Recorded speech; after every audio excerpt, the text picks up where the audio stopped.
Photographic Composition, Lecture 3, Light, Part 4. Robert Mapplethorpe is a controversial figure in photography, primarily because of his erotic work, but he was also a still life photographer and photographed primarily flowers. This is very simple, as most of them are, with a simple but also very precise lighting scheme that turns this into a piece of sculpture with many shades of gray going to white with a black background behind it. This is more related to the work that he's notorious for, his homoerotic work, but when he was photographing people, he also paid the same attention to composition and lighting that he did with his florals. Annie Leibovitz, obviously well-known photographer, his photograph of Willie Nelson I think is particularly striking because of the lighting. His face is in shadow, and the light is strongest on his hair and on the side of his face. And yet we have a sense of who Willie Nelson is from this picture, I think. Compositionally, it's very interesting as well, where he's looking out of the image. It would, at first blush, seem to be more about his hair, but it's not. I think it really is a portrait. She has been doing a lot of work like this with sort of fantasy tableaus in landscapes of varying kinds. In this case, The Sopranos, giving a sense of what the show is about, but in a very kind of fantastic way. This is by Albert Watson, who's primarily known as a fashion photographer, also photographs celebrities, in this case Gwyneth Paltrow. It's interesting and unusual in that her face is actually the darkest object in the frame, with everything else going into lighter tones and then finally white. So the face kind of floats. This is also by Watson, and really compelling reflection in the sunglasses of this person, who also has what appears to be either a gold or silver tooth. This is by John Divila, who's a Los Angeles photographer.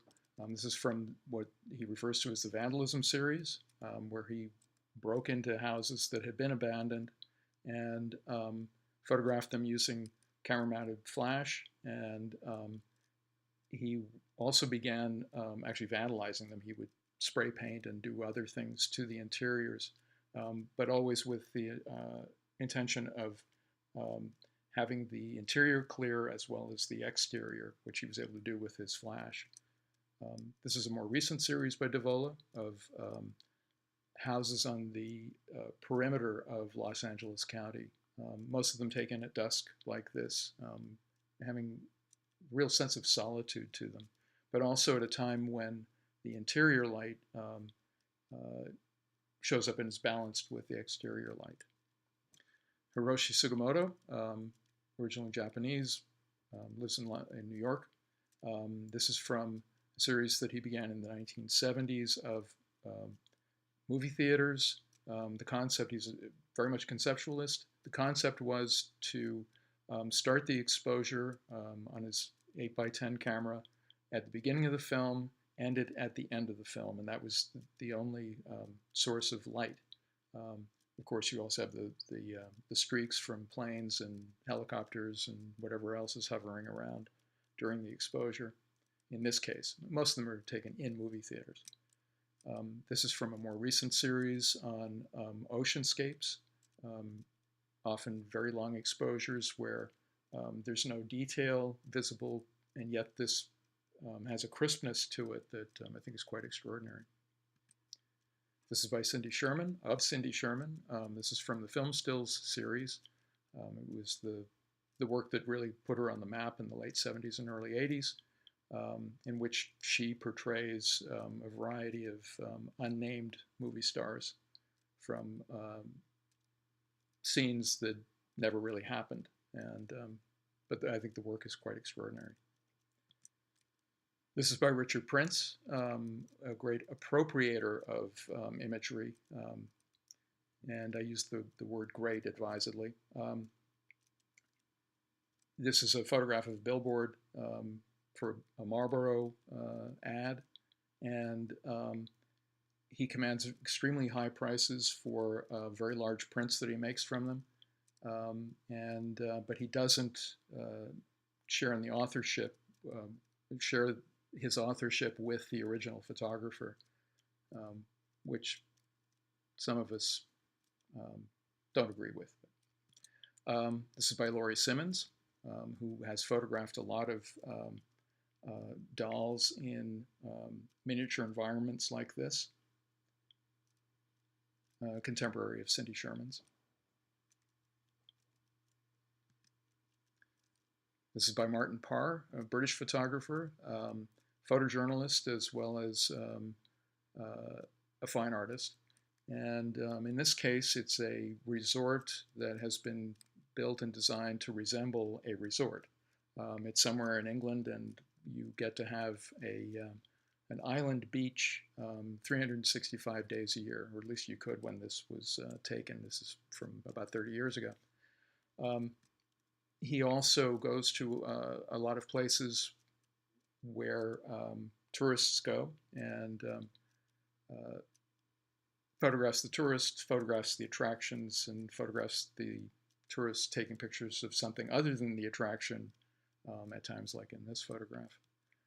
This is by Michael Kenna, who works in medium format, a 2 1/4 square format, still photographing on film as opposed to digitally. And his prints are quite small, about maybe 7 by 7 inches, and really beautifully printed with exquisite compositions, many of them very minimal, as in this image. Todd Ito began as a protege of Michael Kenna's, but his work is very different. This is from a series on suburban and rural houses, all taken at night. There's a very evocative quality to it. More recently, he's been photographing people, particularly women. I think the light in this is quite extraordinary.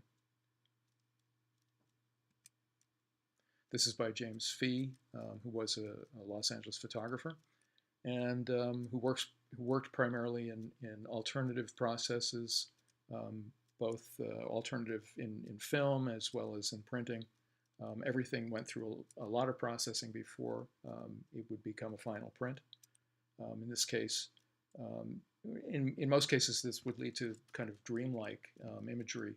This is, yes, of the Empire, of the Statue of Liberty, but it's not really of the Statue of Liberty. It's more of an idea of what being there might be like.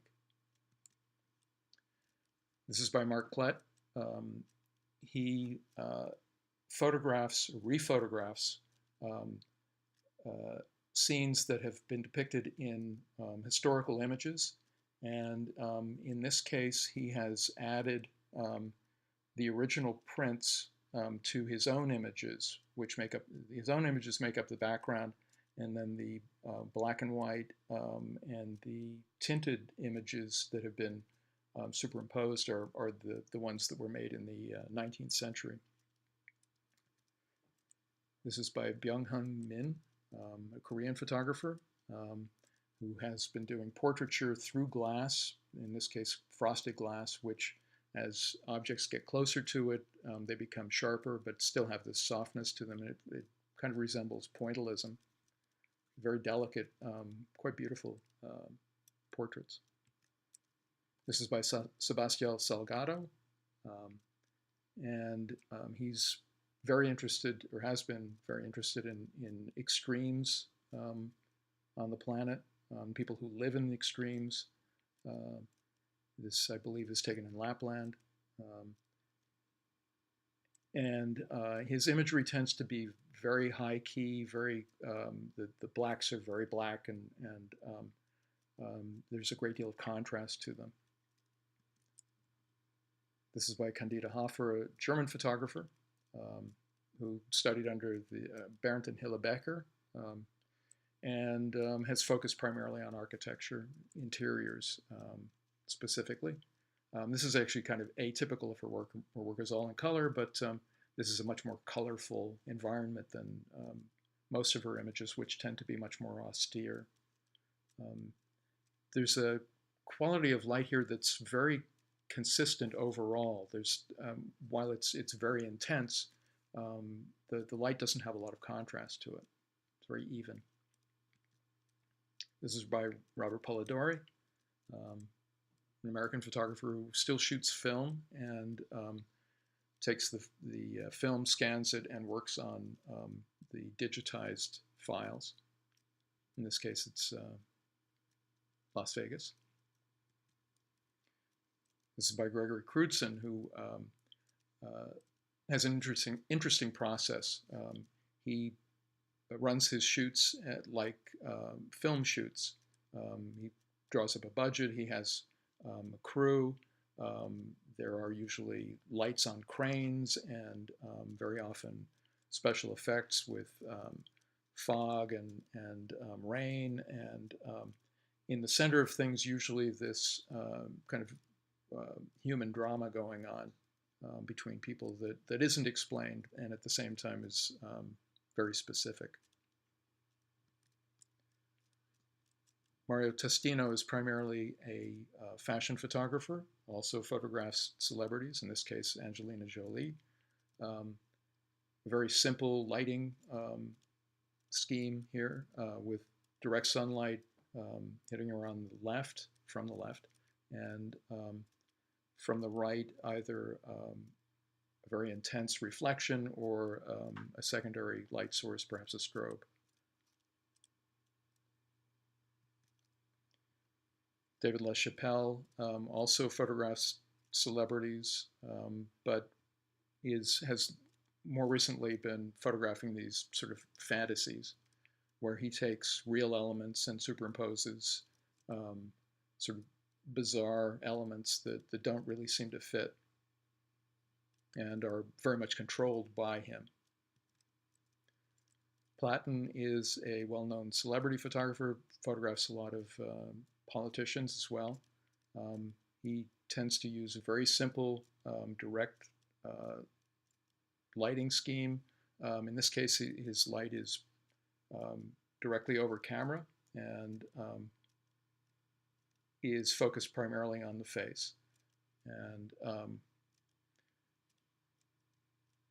compositionally, this is, it really, the face becomes like a landscape. And we see incredible detail.